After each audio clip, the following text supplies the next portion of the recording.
شهر بازی هانایاشیکی قدیمی ترین شهر بازی کل ژاپن و شهر توکیوه. در حال گشت و گذار تو خیابونای اطراف معبد بودیم که بچه‌ها یه دونه شهر بازی دیدن و مجبور شدیم به این سمت هدایت بشیم. هر کدوم از بازی‌هاش نیم ساعت صف داره. روز تعطیل خیلی شلوغه اینجا. آبی کشتی هم سوار شیم الان.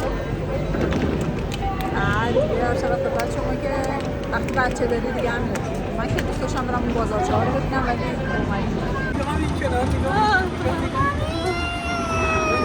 اینجا بودیم الان سوار شدیم. این درخته رو این درخته رو نگاه کن چقدر خوشگله. این درخته چقدر نازه.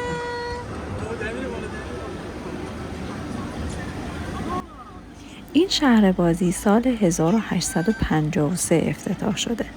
فکرشو بکنی؟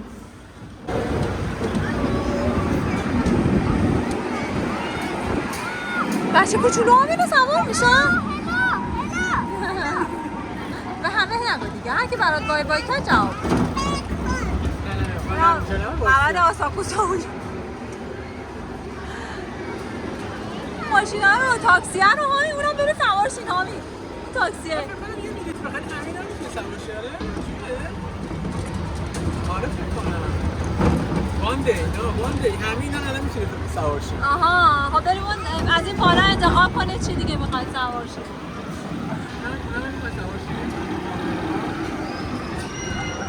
اونو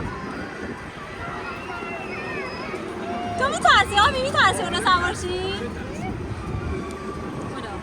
ترن رو بگفت سوارشم ترن هوایی کو؟ اونم هستش اونم نمیترسم.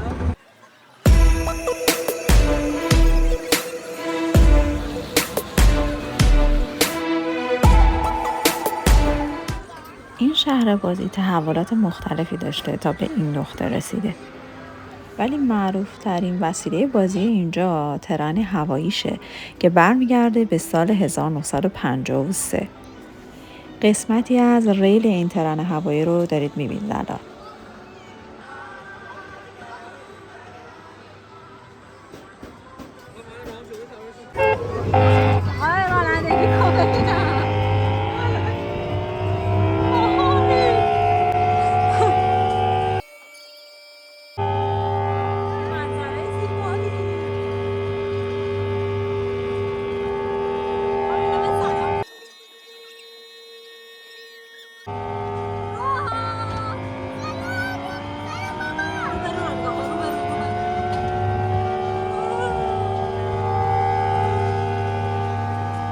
خوشگله.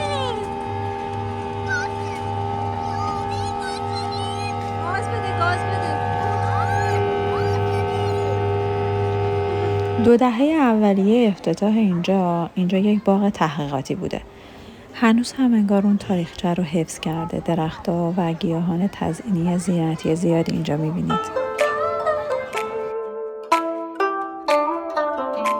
تصویر دارید سردر قدیمی این شهر بازی رو میبینید. نگاه کنید حتی لباس آدما همون لباسای سنتی ژاپنیه و حال و هوا کاملا برمیگرده به 100 سال پیش.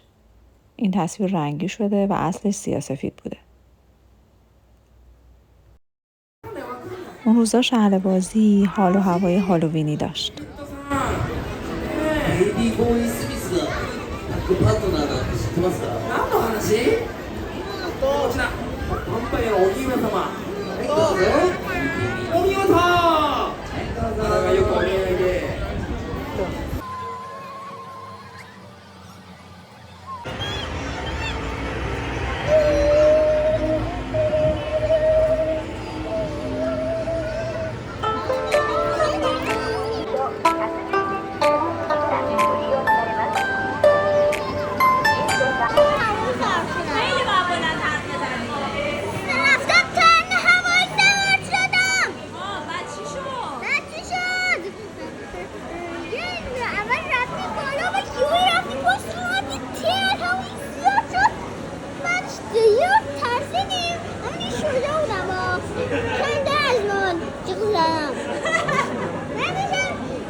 باید بالاترین سرعتشان زیاد نترسیم.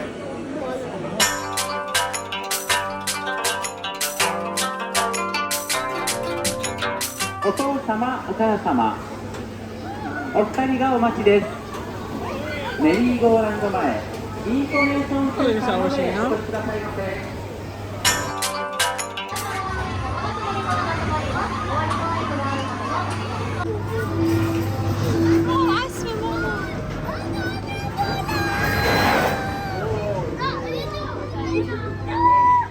نوستالژیک ترین بازی شهر بازی همین بازی اسبای گردانه.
از شهر بازی بیرون اومدیم و دیگه تقریبا شب شده بود و ساعت 6 بعد از ظهر تمام مغازه های اطراف آساکوسا بسته شده بودن.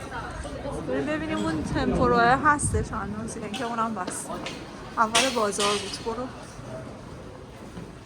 برو بسته. حالا برو این ور بود ها، این ور.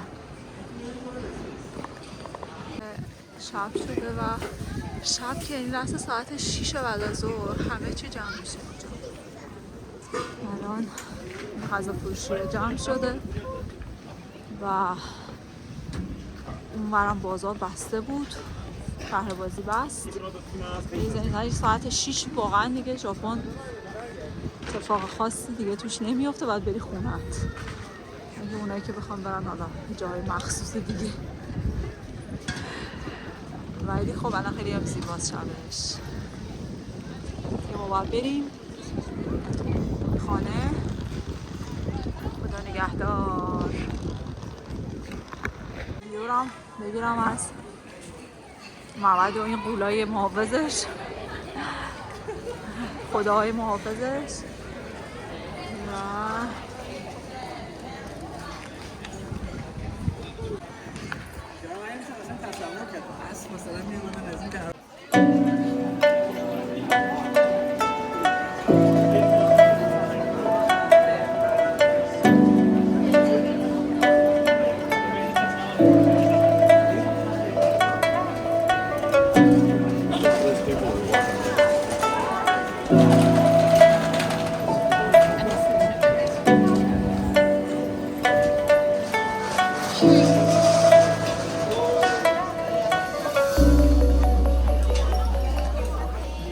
یه چیز جذابی که اینجا بود طراحی این کرکره ها بود بعد از بسته شدن، پر از نقاشی های جالب ژاپنی.